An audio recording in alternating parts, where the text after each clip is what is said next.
my favourite comedians are like Frankie Boyle and Bill Hader's comedians are very sort of really dark and political sort of things. So you've got Frankie Boyle and Jim Jeffries and Doug Stanhope and things like that. Things that are, but I can't do that.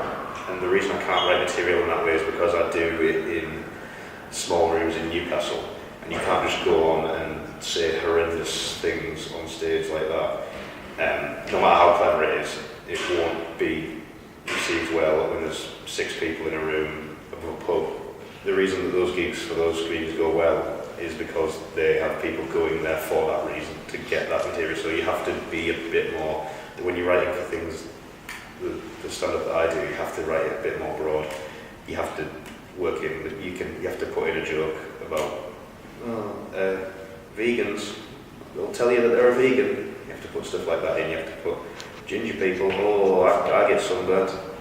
Because those are punchlines that come built in. The audience comes with the premise already in their head, so it's an easy laugh. Right. So it's easier to play for a room and get a better reception if you've got safer material, which is why it's sort of a struggle between doing something more experimental or more interesting to write and doing something that's more or less safe and guaranteed to get laughs and not booed off stage or anything thrown at you. So having said all that, what's like the darkest joke or like the darkest something you've ever done? And in terms of like you were saying, like when you don't have your own audience and people don't know what they're seeing, and you say like you're like, say you decide to be a little bit sort of safer. Is there anything like in particular that you've ever thought of maybe making a joke of and then gone like, no, like you don't risk it? Is there anything you're scared to do?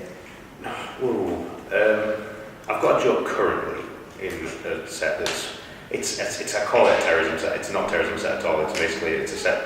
It's a stupid experiment where I'm comparing terrorists to boy bands. But there is a joke I make about the reason I like boy bands is or like ISIS are like a big boy band because they do all these stadium gigs in reference to the Manchester terror attack. So that's probably the word. That's like the biggest like gasp that I've ever heard go. But that's it. As long as you prime the audience, they're prepared for the joke subconsciously. So I've never been like they don't get angry at me. Yeah, but things like that's interesting. Like, because obviously Manchester was a big incident here, like that really kind of rocked the UK. I think. Do you think there's like when with jokes like that? Do you think there's sort of like a time span? Like, is there can you make jokes about that kind of thing really soon after, or do you think that's interesting? It would highly depend on the audience. Yeah. You wouldn't do that in Manchester. Yeah. You wouldn't, because that's in the same way that you wouldn't make jokes about, say,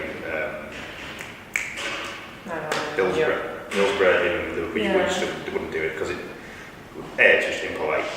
Yeah. Polite to your audience to come into their setting and have a go at something that's usually very important to them. Yeah. And you might even have lost somebody.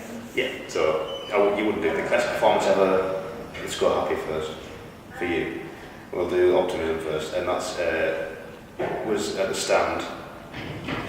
The stand did a set with Mark, which was the one with the name. It was the first time I ever did that set, and so I'd never tried it out before. It was over the summer I wrote that with, so I hadn't shown it to anyone in the Comedy Society, so I didn't know how it was going to go. So I was really, really nervous, and then I did it, and it was the best gig I've ever had. It was amazing, and then on the back of that, I got loads of other gigs from the Compare Hal Branson, the comedian. He saw it, he said, oh, that's really good, and he booked me onto his new Actor of the Year award show, and he booked me onto Mr. Shindig's shows that he does at Cumberland Arms. Worst, there's a multitude to pick from. I would say one at Long Live Comedy, just because there was only 3 people in the audience, but those 3 people were quite nice, so that was good. It was a charity gig where they didn't have a microphone, so I was just like standing in the middle of a room shouting at people like a beat poet. And there was one that was horrible. Oh yeah, at Merchant's Tavern down by the river. I was doing completely new material I'd never tried before, and I hadn't even memorised it, so I was just reading off a bit of paper, because that was what it was, a new material night, and it was just an incoherent, random mess. And the only laugh that I got really in the second half of the set was when I announced that I was going to leave on a bang and just walked off.